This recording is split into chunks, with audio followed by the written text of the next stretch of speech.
नमस्कार, हमारा नाम है समरीन और आपने देखना शुरू कर दिया है लाइव सिटीज। हमारी सरकार बनी तो कूड़ेदान में होगा वक्फ बिल। आपको मालूम है कि बीते दिन ये बातें कही हैं नेता प्रतिपक्ष तेजस्वी यादव ने, और आप बखूबी जानते हैं कि वक्फ बिल को लेकर जो हंगामा खड़ा हुआ था वो हंगामा अब तक शांत नहीं हुआ है। और बड़ा अपडेट ये है कि अब तो राजद ने भी कह दिया है कि इसको लेकर हम सुप्रीम कोर्ट भी जाएंगे। तो ऐसे में अब सब जानना चाह रहे हैं कि आगे आगे क्या कुछ होगा। तो आज हम इसी मुद्दे पर खरी खरी बातचीत करेंगे सीनियर जर्नलिस्ट रवि उपाध्याय जी से। सबसे पहले बहुत शुक्रिया बातचीत जी, के आपको भी शुक्रिया। लिए। जी, सबसे पहले रवि जी, हम आपसे जानना चाहेंगे कि बीते दिन राजद कार्यालय में तेजस्वी यादव की बड़ी प्रेस कॉन्फ्रेंस हुई थी और कई बातों का जिक्र किया था नेता प्रतिपक्ष ने। क्या कुछ कहा था तेजस्वी यादव ने, क्या कुछ मुख्य बातों का जिक्र किया था? देखिए, एक बात तो समझ लीजिए कि तेजस्वी यादव जो नेता प्रतिपक्ष हैं, लालू प्रसाद यादव के पुत्र हैं, वह कुछ भी वक़्त संशोधन विधेयक पर बोले, उससे पहले ये ताज़ा खबर लाइव सिटीज़ के व्यूअर्स को जानना आवश्यक है कि राष्ट्रपति की मुहर लग गई है। बिल्कुल। वक़्त संशोधन विधेयक पर अब वह कानून बन गया है। हुँ, यह बात तो समझने वाली है। अब रही बात तेजस्वी यादव की, तेजस्वी यादव ने निश्चित रूप से कहा कि इस बार बिहार विधानसभा का चुनाव होना है। ऐसे में राष्ट्रीय जनता दल महागठबंधन की सरकार बनती है बिहार में, तो वह जो वक़्त संशोधन विधेयक जो नया कानून बना है, जी, जी। जिसको उम्मीद का नाम दिया गया है हुँ, सरकार की ओर से, एनडीए की सरकार की ओर से, नरेंद्र मोदी गवर्नमेंट की ओर से, तो वह उस उम्मीद के बिल को, वह विधेयक कानून को वह डस्टबिन में, कूड़ेदान में डाल देंगे।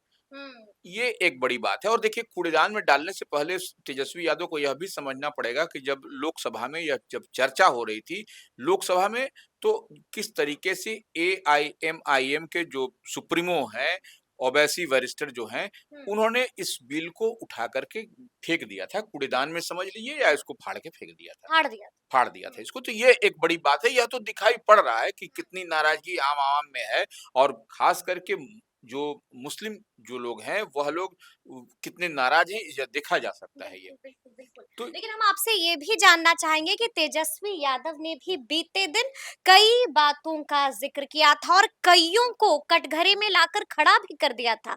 क्या कह रहे थे अब देखिए, तेजस्वी? जैसे तेजस्वी ने कहा कि जी। जो आर्टिकल 26, 27, 28 हुँ, अनुच्छेद 26, 27 और 28 हुँ। का ज़िक्र किया कि उसमें क्या है संविधान। आर्टिकल 26 का उल्लंघन बता दिया है। हाँ, बता दिया है कि जी। धार्मिक कार्यों के प्रावधान में स्वतंत्रता जो है, जो फ्रीडम है, उस पर कहीं न कहीं यह जो है सो वक़्त संशोधन कानून जो है, जो विधेयक हुँ, है, हुँ, वह कुठाराघात करता हुआ दिखाई पड़ रहा है। हुँ, यह सबसे बड़ी बात है। और देखिए, रिलीजियस धार्मिक की तो बात हो ही रही थी भाई, कि उसको आप नहीं हुँ, रोक सकते, हुँ, आप कैसे रोकिएगा?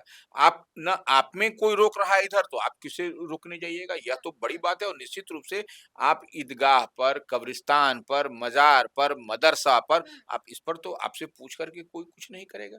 क्योंकि यह तो रिलीजियस जो धर्म, इससे लोग जुड़े हुँ, हैं, जो जो इसके लिए जाने जाते हैं, वह लोग तो, वो कर्मकांडी लोग, वो आपसे क्यों पूछेंगे? हुँ। यह तो बात सही बात है। तो यह कहीं न कहीं तेजस्वी ने जितनी बात कही है, जो बात कही है, तो वो आर्टिकल अनुच्छेद में 26 का, 26 का हाँ, ज़िक्र किया ज़िक्र है। किया है, वह सही मायने में है, वो तो दिखाई पड़ता है। यानी कि आप भी कह रहे हैं कि आर्टिकल 26 का उल्लंघन तो हो रहा है। देखिए, जब संविधान में जब ज़िक्र किया गया है, जब जी। उल्लेख है, जब वर्णन है, हुँ, तो उसका कहीं न कहीं कुछ न कुछ जो मसौदा तैयार हुआ है, तो हुँ। उसमें कुछ न कुछ मामले तो हैं। मामला तो है। बिल्कुल। देखिए, राजद वालों ने ये भी कह दिया है कि हम सुप्रीम कोर्ट जाएँगे और सुप्रीम कोर्ट में जल्द फैसला हो जाएगा। रवि जी, आपको क्या लगता है?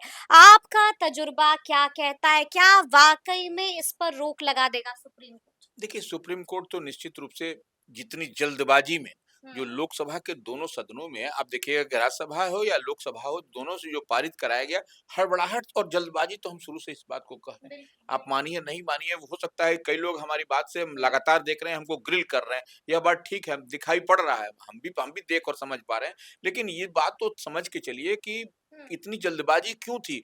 लोकसभा का समापन किस दिन होना था, उससे 2 दिन पहले जल्दबाजी में लोकसभा और राज्यसभा में उच्च सदन में आपने पास कराया। इसके लिए समय लेना चाहिए था, इसके लिए आम आवाम से समय लेकर के जो इसके जानकार लोग हैं उनसे मशवरा होता, उनसे बैठ करके बातचीत होती, फिर आपको जो करना था आप करने वाले तो आप ही हैं। बिल्कुल, ले बिल्कुल। उसमें कहाँ हम कह रहे हैं कि इसमें यानी गलत। कि लोगों को आपको पहले कॉन्फिडेंस में लेना चाहिए था। बिल्कुल, आपने सीए और एनआरसी का हुँ, एग्जाम्पल आप दे रहे हैं, तो उसको भी जी। समझिए ना कि उसमें कितना टाइम टेकिंग कितना वक़्त लगा। हुँ। बावजूद इसके पूरे देश के स्तर पर जिस तरीके से आक्रोश था, अ, भारी आक्रोश था। भारी आक्रोश जी, हुआ और जी। देखा भी गया, सड़क पर भी लोग निकल कर के आए।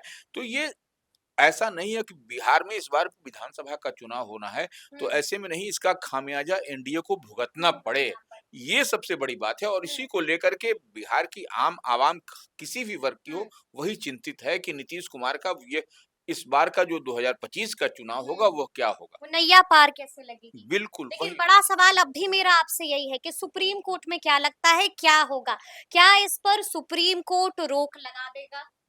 देखिए, ये हमको लगता है कि सुप्रीम कोर्ट हुँ, अब देखिए कानून बन गया, बन गया। राष्ट्रपति की मुहर लग गई। जी, अब इसमें सुप्रीम कोर्ट का क्या इसमें स्टैंड होता है। स्टैंड होता है, यह देखने वाली बात होगी। हुँ, यह लोकसभा में जाने से पहले अगर यदि कुछ जाता तब तो अब तो लेकिन अब तो सामने फिर कन्फ्रंटेशन की बात हो जाएगी ना, हुँ, कि अगर यदि सुप्रीम कोर्ट कुछ करता है, तो ये फिर यहाँ से सदन से पारित हुआ हुआ है, हुँ, दोनों सदनों से पारित हुआ हुआ, तो राष्ट्रपति का की मुहर लगा हुआ है इस पर। हुँ, तो यह एक संवैधानिक संकट के रूप में भी दिखाई पड़ेगा, आखिर क्या होता है? हालाँकि सुप्रीम कोर्ट जो सर्वोच्च न्याय का मंदिर है, वहाँ से पर लोगों को उम्मीद रहती है उम्मीद कि रहती है कोई भी कि कैसा वहाँ भी से नाइंसाफ़ी नहीं होगी। नाइंसाफ़ी नहीं होगी। तो बिल्कुल, उससे बड़ा तो कोई न्याय का मंदिर है भी नहीं, इस लिहाज से सुप्रीम कोर्ट पर नज़र है। अब देखिए वहाँ सुप्रीम कोर्ट जाने पर क्या होता है, क्या क्या होता निकल है? कर के आता है लेकिन वो। इसी बीच बड़ी खबर ये भी है कि शहाबुद्दीन की पत्नी हिना शहाब का भी बड़ा बयान आ गया है। रवि जी, खलबली मच गई है उस बयान के बाद।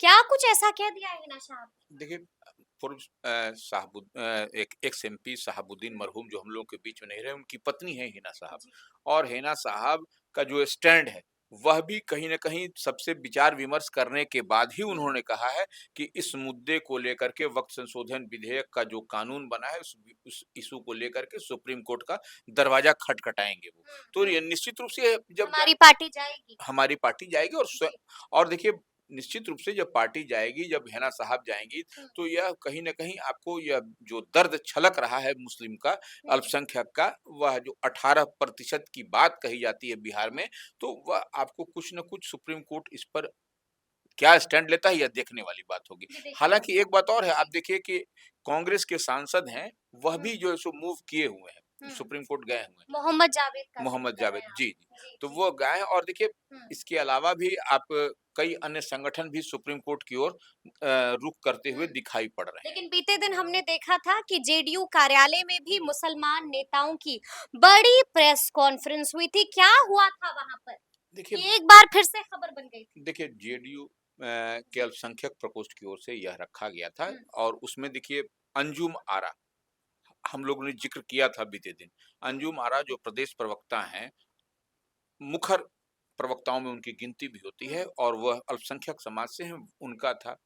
जो अल्पसंख्यक प्रकोष्ठ के प्रदेश अध्यक्ष थे वो थे हुँ, और तमाम कई बड़े-बड़े चेहरे जो जनता दल यूनाइटेड में है, अल्पसंख्यक हुँ, एमएलसी हुँ, कोई भी एमएलसी हो, वह तमाम एमएलसी अल्पसंख्यक चेहरे के पीछे वाले चेयर पर कुर्सी पर हुँ, बैठे हुए थे। किसी ने हिमाकत नहीं की, कह लीजिए बोलने की, गुरेज नहीं हुँ, नहीं समझा, लेकिन आपको ज्यों ही जब मीडिया से जी। जब सवाल पूछा गया, हुँ, तो उसके बाद भाग खड़े हुए? प्रेस कॉन्फ्रेंस समाप्त हो गया और जी। सब लोग एक-एक करके निकलते चले गए। पहला सवाल इधर से पूछा गया और उधर तमाम नेता भाग गए। बिल्कुल, देखिए वह अपनी बात कहने आए थे, हाँ, हाँ। आपकी बात सुनने के लिए वह और उसका तैयार नहीं जवाब देने के लिए और तैयार जवाब नहीं देने थे। के लिए तैयार नहीं थे, वह लोग निकल गए। यही बात तेजस्वी यादव भी जो नेता प्रतिपक्ष हैं, यही चुटकी लेते हुए कह रहे हैं कि हुँ, जबरन उनको बिठाया गया था। तो ये निश्चित रूप से यह सब तो दिखाई पड़ रहा है हुँ। और देखिए इतनी उठा-पटक, इतनी ऊहा-पोह की स्थिति के बाद खूब धड़ल्ले से इस्तीफे भी गिरे हैं। धड़ल्ले से इस्तीफे तो गिरते चले जा रहे हैं, जी। लेकिन नाराज़गी कितनी है इसको आप देखिए ना हुँ, जेडीयू हुँ, के अंदर में। जेडीयू के अंदर में आप देखिए ऑफ कैमरा, ऑन कैमरा हुँ, कौन क्या क्या बोल रहा है, कौन क्या कह रहा है, इसको समझा जा सकता है और बड़ी नाराज़गी है, बड़े स्तर पर नाराज़गी है और ये नाराज़गी का खामियाज़ा निश्चित रूप से 2025 में आपको विधानसभा के चुनाव में दिखाई पड़ेगा। और देखिए एक बात और समझिए, जब-जब नीतीश कुमार की पार्टी भारतीय जनता पार्टी से ये देखिए स्ट्रेटेजिकल ये स्टे माने ये स्ट्रैटेजिकल हाँ, मूव हो मूव हो सकता है। सकता है। जी। जब-जब सटती है, तो वहाँ खामियाजा भुगतना पड़ता है। खामियाजा भुगतना पड़ सकता है। ठीक है। पड़ा है हुँ, अब हुँ, तक जो भी आप देख लीजिए बीते चुनाव को 2020 का ही देख लीजिए ना क्या हुँ, स्थिति में आपके पास में एक भी उम्मीदवार अल्पसंख्यक चेहरे जेडीयू के सीट पर तीर छाप से नहीं हुँ, जीतते नजर आए। तो यह सब क्या कहता हुआ दिखाई पड़ता है हुँ, और जिस तरीके से एक साथ धड़ल्ले से जो हुँ। इस्तीफा गिर रहा है जेडीयू में, बिल्कुल, वह वह भी कुछ कहता हुआ दिखाई पड़ रहा है कि कहता कितनी हुआ दिखता है। जी। कितनी नाराजगी है हुँ, और यह नाराजगी कहाँ तक बढ़ के जाएगी, हुँ, अब जितना-जितना समय लगेगा और नाराजगी बढ़ती चली हुँ। जाएगी। यानी कि आप यही कह रहे हैं कि मुसलमान नाराज़ हैं नीतीश कुमार से और मुसलमान नाराज़ हैं चिराग पासवान से भी। निश्चित रूप से देखिए चिराग जी। पासवान उस धरोहर, उस पूंजी के वारिस हुँ, हैं। हुँ, हुँ, वो उनके पिताश्री स्वर्गीय रामविलास पासवान याद करिए उस कालखंड को हुँ, जब उनके पास में मुस्लिम को चीफ मिनिस्टर बनाने की चाबी बिल्कुल।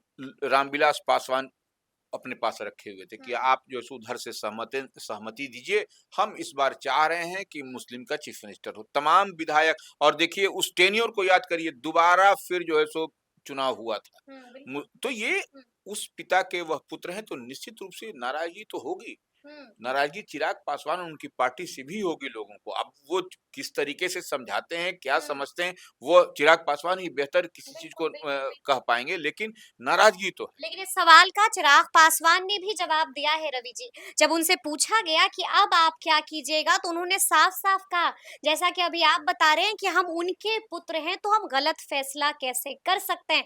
आने वाले दिनों में आपको भी मालूम चल जाएगा कि वक्फ बिल बिल्कुल गलत नहीं है मुसलमानों के लिए। देखिए, यह उनकी दलील हो सकती है, जी, जी। लेकिन जो अल्पसंख्यक के जो बड़े-बड़े जो पंडित, हुँ, चाणक्य जो लोग हैं, उनकी बात को भी सुनना पड़ेगा ना। वह हुँ। सुनने वाला तो कोई आदमी नहीं है, जो सुनने के बाद समझा सके। यह समझा गैप सकते दिखाई पड़ हैं। रहा है। यानी कि जो नाराज़गी दूर कर सके बिल्कुल, वैसा कोई नहीं वही है। तो हम कह रहे हैं, वह गैप दिखाई पड़ रहा है। यह गैप गैप को पाटने की जिसका कवायद नुकसान झेलना पड़ेगा। हाँ, वही कह रहे हैं, इस गैप को पाटने की हुँ, कवायद होनी चाहिए हुँ, एनडीए के बड़े तमाम जो बड़े नेता जो दावा कर रहे हैं, हुँ, आज कर रहे हैं, कल कर रहे हैं, वो तो ये बात है। और देखिए लोक जनशक्ति पार्टी रामविलास जो हुँ, चिराग पासवान की पार्टी है, उससे भी इस्तीफे आए। ठीक है। जेडीयू से ही नहीं आए, उनके भी जो है सो अल्पसंख्यक प्रकोष्ठ के जिला अध्यक्ष आलम का भी इस्तीफा आया है। हुँ। तो यह कहीं न कहीं कुछ न कुछ तो खलबली तो मच गई है तो अब देखना होगा कि आगे आगे क्या कुछ होता है और देखना ये भी होगा कि आने वाले चुनाव में इसका कितना नुकसान एनडीए को होता है। तो फिर ये पूरी बातचीत आपको कैसी लगी है कमेंट करके हमें जरूर बताइएगा। तो ऐसे तमाम अपडेट्स के लिए बिल्कुल ऐसे ही हमारे साथ बने रहिएगा और देखते रहिएगा लाइव सिटीज। बहुत शुक्रिया।